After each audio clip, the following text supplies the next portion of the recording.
Hi, boys and girls. It's Mrs. Eliason. I hope you guys enjoyed a nice long weekend. And now we're back at school. Have an excellent book for you to hear today. It is a book I really love starting off my year with this book because it has to do with a library. And even though we're not in the actual library space, well, I'm bringing library to you over the computer. So let's bring a book in that's set in the library. It'll make me feel a little more at home, okay? So the book I'm going to read is Library Lion by Michelle Knudsen, illustrated by Kevin Hawkes.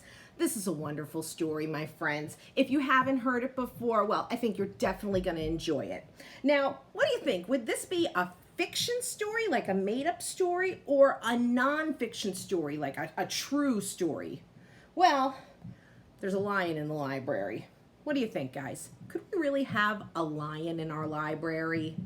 I don't think so. No, in real life that could never happen, right? We can't have wild animals running around the school. It would be very unsafe for everybody. Not to mention, I think that lion would make quite a big mess that I would have to clean up, and I would not enjoy that.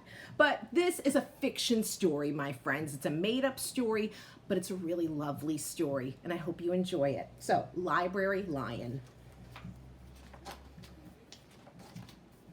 So, Library Lion.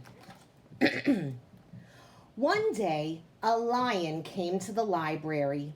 He walked right past the circulation desk and up into the stacks.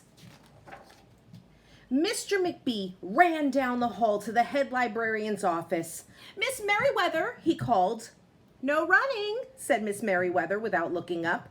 "But there's a lion," said Mr. McBee, "in the library."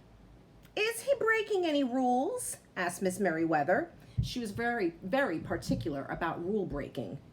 "Well, no," said Mr. McBee. "Not really." "Well, then leave him be."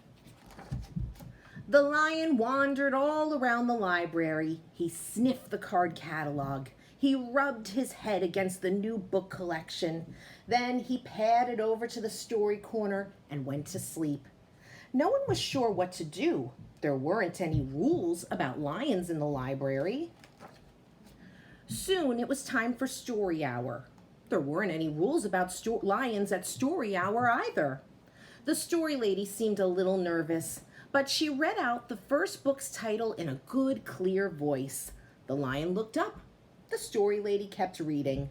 The lion stayed for the next story, and the story after that. He waited for another story, but the children began to walk away. "Story hour is over," a little girl told him. "It's time to go." The lion looked at the children. He looked at the story lady. He looked at the closed books. Then he roared very loud. All right, you guys have to help me because I don't have a very good roar. On the count of 3, you're going to give me a roar. 1, 2, 3. Roar! Woo! Woo! That was a good roar. Now, let me think. Is roaring allowed in the library? Is that something people can do? Can you just yell roar in the middle of the public library? No, you get in a little bit of trouble because remember, you're supposed to be very quiet in the library. Miss Merriweather came striding out of her office. "Who is making that noise?" she demanded. "It's the lion," said Mr. McBee. Miss Merriweather marched over to the lion. "If you cannot be quiet, you will have to leave," she said in a stern voice. "Those are the rules." The lion kept roaring. He sounded sad. The little girl tugged on Miss Merriweather's dress. "If he promises to be quiet, can he come back for story hour tomorrow?" she asked. The lion stopped roaring. He looked at Miss Merriweather. Miss Merriweather looked back. Then she said, "Yes, a nice quiet lion would certainly be allowed to come back for story hour tomorrow." "Hooray!" said the children. The next day, the lion came back. "You are early," said Miss Merriweather. "Story hour isn't until 3 o'clock." The lion did not budge. "Oh, very well," said Miss Merriweather. "You might as well make yourself useful." She sent him off to dust the encyclopedias until it was time for story hour. And look, he's using his tail as a feather duster. The next day, the lion came early again. This time, Miss Merriweather asked him to lick all the envelopes for the overdue notices. Soon, the lion began doing things without being asked. He dusted the encyclopedias, he licked the envelopes, he let small children stand on his back to reach books on the highest shelves. Then he curled up in the story corner to wait for story hour to begin. At first, the people in the library were nervous about the lion, but soon they got used to having him around.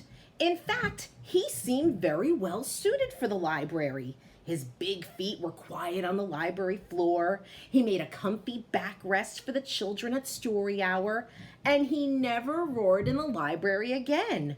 What a helpful lion, people said. They patted his soft head as he walked by. How did we ever get along without him?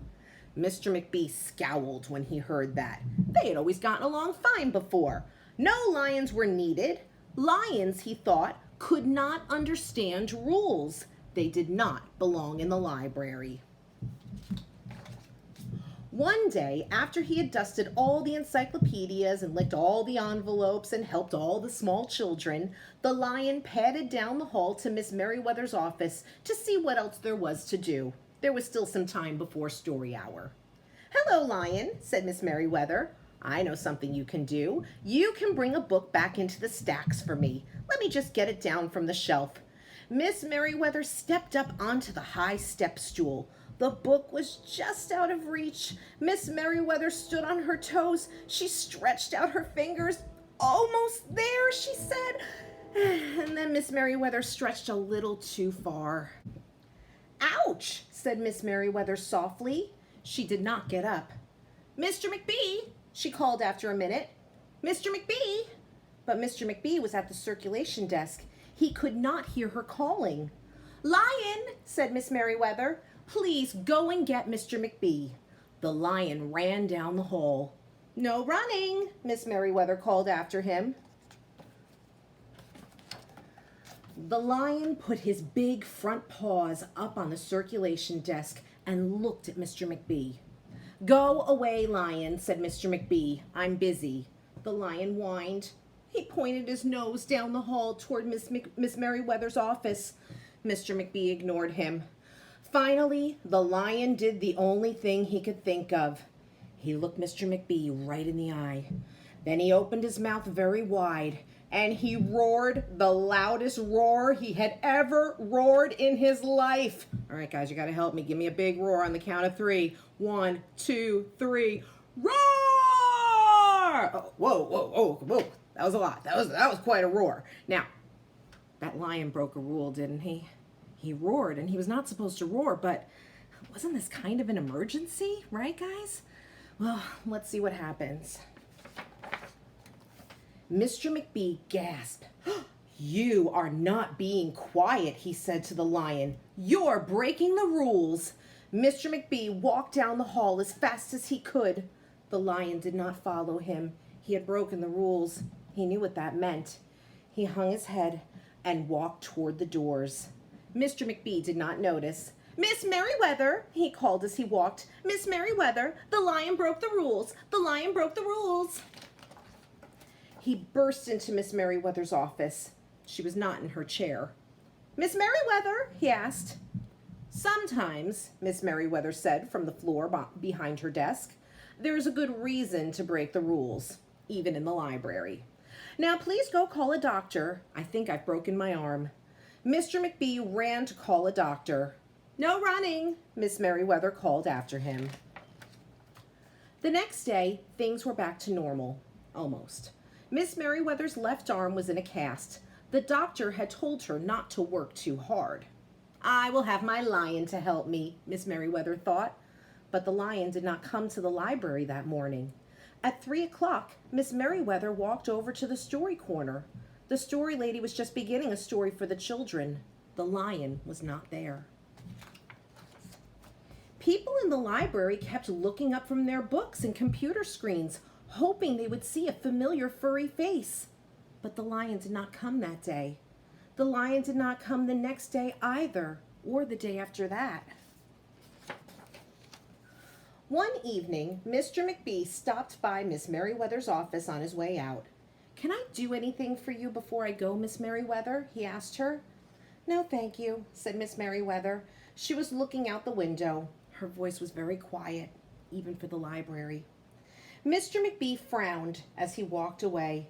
He thought there probably was something he could do for Miss Merriweather, after all. Mr. McBee left the library, but he did not go home. He walked around the neighborhood. He looked under cars. He looked behind bushes. He looked in backyards and trash cans and tree houses. Finally, he circled all the way back to the library.